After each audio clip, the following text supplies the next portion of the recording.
আপোনালোক সকলোকে পুনৰবাৰ আমাৰ এটা নতুন ব্লগলৈ স্বাগতম জনাইছোঁ। আৰু এইফালে অকণমান আমাৰ মাইলক চাওক, গোটেইটো কি অৱস্থা হৈ আছে। এইকেইদিন মানে এদিন ৰ'দ এদিন বৰষুণ এনেকুৱাই হৈ আছে, সেইকাৰণে তাক মানে চাফা কৰিব পৰা নাই। আৰু ইয়াৰ অৱস্থা দেখি পেলাই গম পাইছে কি গতি হৈ আছে। গোটেইটো ইমানেই লেতেৰা হৈছে, ভৰিয়ে চাব নে মুখে চাব একদম মানে অৱস্থা নহয়।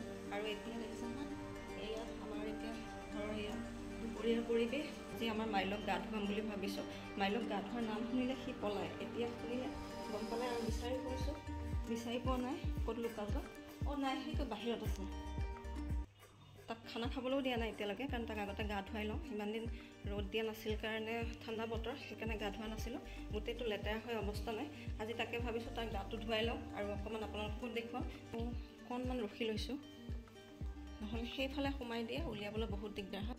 আৰু দেখিছেনে, গা ধোৱাৰ নাম শুনিয়ে পলাই দিছিলে আৰু এতিয়া মনে মনে আহি বহি আছে। ক'ত লুকাই আছিলে মাইলক? চাওঁ, এতিয়া লেতেৰা ফেদেলা হৈ অৱস্থা নাই। দেখিছেনে কিমান লেতেৰা হৈ আছে। এইকেইদিন ৰ'দে ওলোৱা নাছিলে, ঠাণ্ডা বতৰৰ কাৰণে ইয়াক গা ধোৱা নাই। এনেই সপ্তাহত সদায় এদিনকৈ গা ধুৱাবই লাগে, নহ'লে অৱস্থা বেয়া হৈ যায়।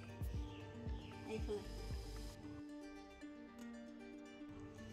দীঘল হৈ গৈছে তাৰ নোম।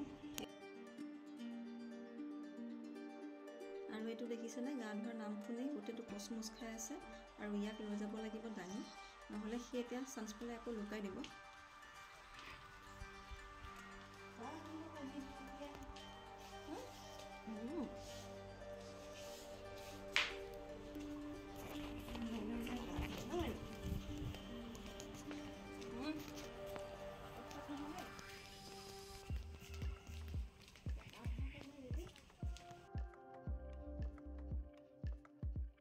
আৰু এইফালে গোটাই লওঁ চেম্পু আৰু চাবোন, লগতে কেঁচিখন।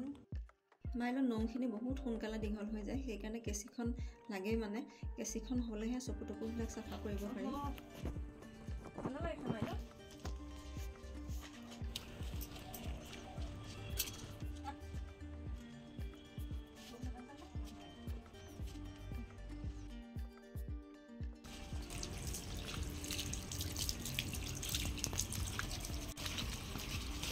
আজি এতিয়া বেচেৰা মাইলৰ অৱস্থা নোহোৱা হ'ব। ঠাণ্ডা পানী পাই গোটেইটো কোচ খাই গৈছে।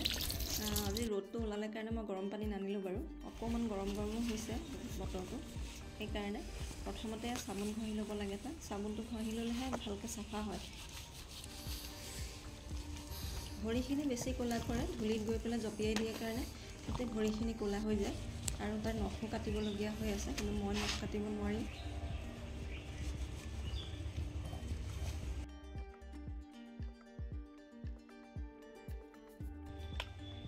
ডাঙৰ হৈ যায়। মাইলৰ মুখখন বেছি লেতেৰা হয়, কাৰণ সদায় খাই থাকিলে সদায়তো মোচাটো সম্ভৱ নহয়। মোৰ কাম বহুত থাকে, আৰু ইফালে ইয়াৰ লগত অকণমান সময় নহয় নহয়, ইয়াক টাইম বহুত দিব লাগে, তেতিয়াহে চাফা হয়। সেইকাৰণে সপ্তাহৰ যোনদিনাখন গা ধোৱা হয় সেইদিনাখনে ভালকৈ ধোৱা হয়। কিন্তু আজি অকণমান লৰালৰি হ'ব, মানে মোৰ এইফালে যাবলগীয়া আছে। আৰু এতিয়া চাগে প্ৰায় 2টা বাজিও পাৰ হ'ল নেকি, সেইকাৰণে আৰু যেন তেন ভাল মাৰি আজি থৈ দিওঁ। আৰু এইটো তাৰ অৱস্থা নাই, গোটেইটো ঠাণ্ডাত কঁপনি ধৰিছে, আৰু সেইকাৰণে অকণ লৰালৰি কৰিছোঁ।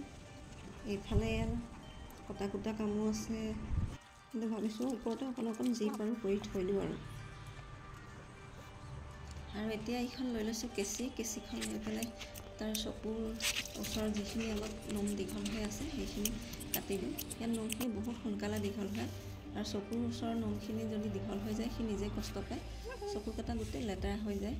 আৰু সি অশান্তি পাই আছে, ইমান দিন হ'ল গা ধোৱা নাই, সেইকাৰণে বেছি দিগদাৰো কৰা নাই। চবতকৈ বেছি সময় লয় এই মুখখন চাফা কৰোঁতে। মুখখনতেই চবখিনি লেতেৰা হৈ থাকে, আৰু খাই থকা গোটেইখিনি বস্তু ইয়াতে লাগি শুকাই যায়। আৰু সদায় মোচা নহয় কাৰণে সেইটো সমস্যা হয়গৈ আৰু গা ধুৱাবৰ দিনা। আজি যি পাৰিলোঁ আৰু কৰি থলোঁ লৰালৰিকৈ। আজি যদি আৰু তাৰ গাত বেছি লাগিবলৈ যাওঁ, ইফালে সন্ধিয়া হৈ যাব আৰু মোৰ কাম নহ'ব, সেইকাৰণে থৈ দিছোঁ আৰু।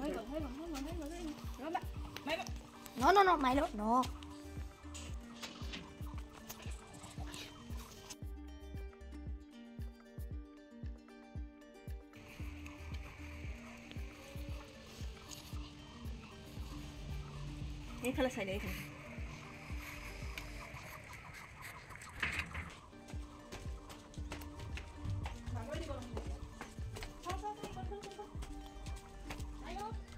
মাইলক গা মোচা হৈ গ'ল, সি ওপৰলৈ চিধা দৌৰ দিলে আৰু আহি পেলাই কি কৰে জানে, ওপৰত গা ধোৱাৰ দিনাই আহি পেলাই বাগৰি দিয়ে, গোটেইটো ক'লা ক'লা ধূলিখিনি লগাই দিয়ে আৰু গোটেইটো লেতেৰা হৈ যায়।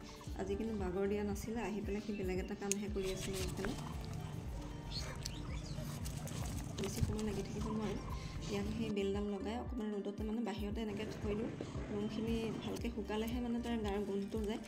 আৰু উপায় নাই মানে, ইমানেই নোম আছে বেচেৰা, তাৰ গাতো দুখ নাই আৰু ভগৱানে তেনেকৈয়ে বনাইছে তাক। আশা কৰিছোঁ আপোনালোকে আজি এই ভিডিঅ'টো চাই ভাল পাব।